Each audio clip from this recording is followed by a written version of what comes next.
Assalamualaikum warahmatullahi wabarakatuh. Perkenalkan, nama saya Tiffany Jasmine Uzla dengan NIM 1202194064. Di sini saya dan anggota kelompok saya ingin menjelaskan tentang analisis kinerja berdasarkan KPI.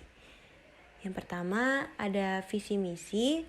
Visi mewujudkan sebagai perusahaan yang terdepan dalam bidang logistik serta memberikan produk terbaik untuk masyarakat. Misinya, mengembangkan pelayanan logistik dengan performa terbaik, mewujudkan hubungan kerjasama yang baik di antara pemilik, pimpinan, dan karyawan. Ketiga, menjadi pemimpin pasar dalam bisnis logistik dan pendukungnya. Keempat, menjalin hubungan kerjasama yang baik dengan para distributor dan konsumen. Strategi. Jadi strategi di sini adalah strategi dari perusahaan kita, di mana kita menyusun 3 strategi.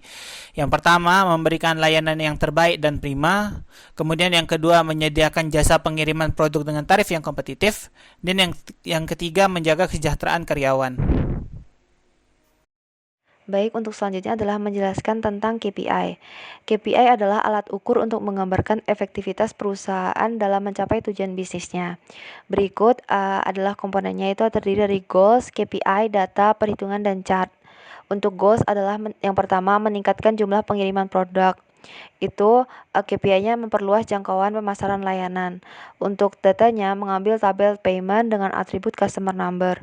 Untuk perhitungannya itu dengan perhitungan KPI dengan aktual dibagi threshold dikali 100%. Diambil data dari tabel yang kemarin dengan hasil 87,6%.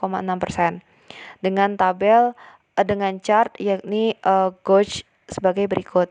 Lalu yang kedua itu mewujudkan pelayanan yang berkualitas. Dengan KPI memonitor barang produk keluar dan masuk. Untuk datanya diambil dari tabel employee dengan atribut employee number.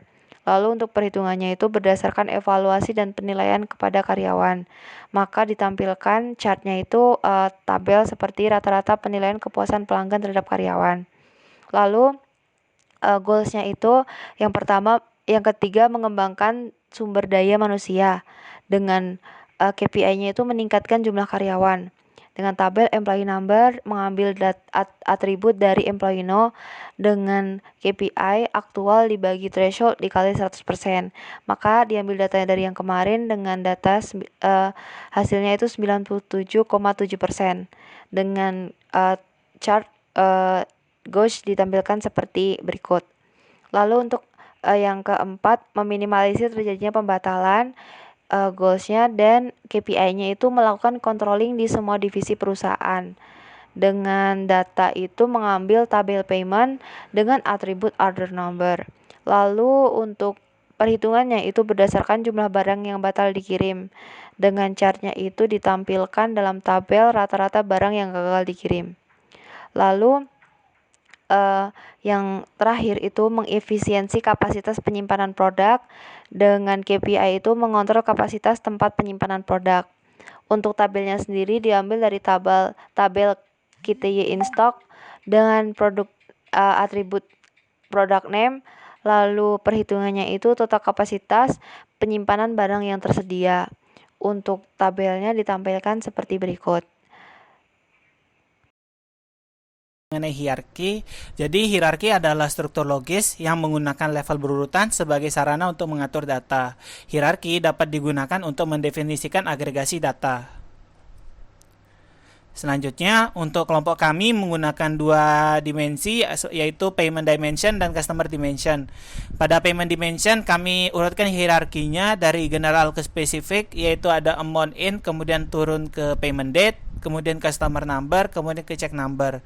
Dan untuk customer dimension, dari city sebagai yang paling general, kemudian turun ke customer address, kemudian customer first name, customer last name, dan kemudian customer number sebagai yang paling spesifik.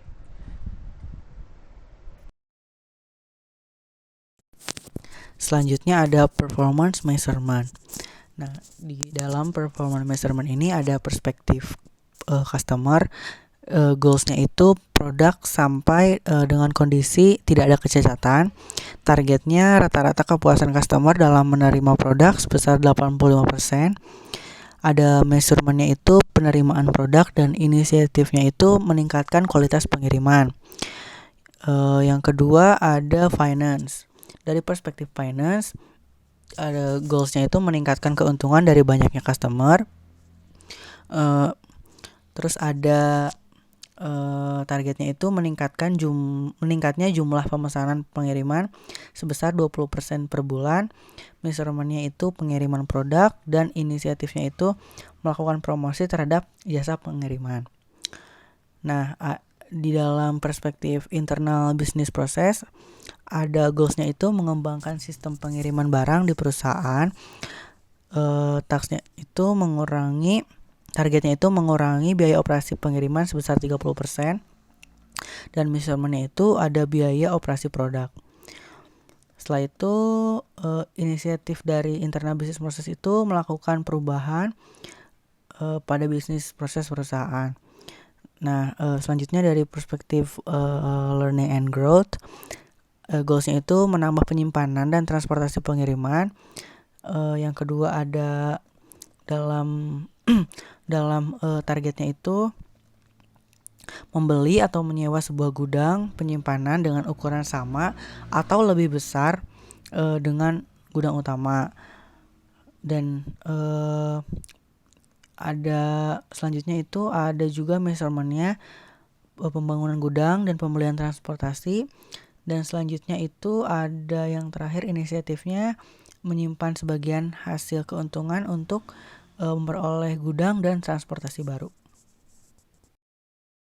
Fari mengerjakan video editing, visi misi dan chart, Kelvin Wolana mengerjakan performance measurement, Soya Carrera mengerjakan PPT dan KPI, dan Tiffany Jasmine Uzlah mengerjakan hierarki dan strategi.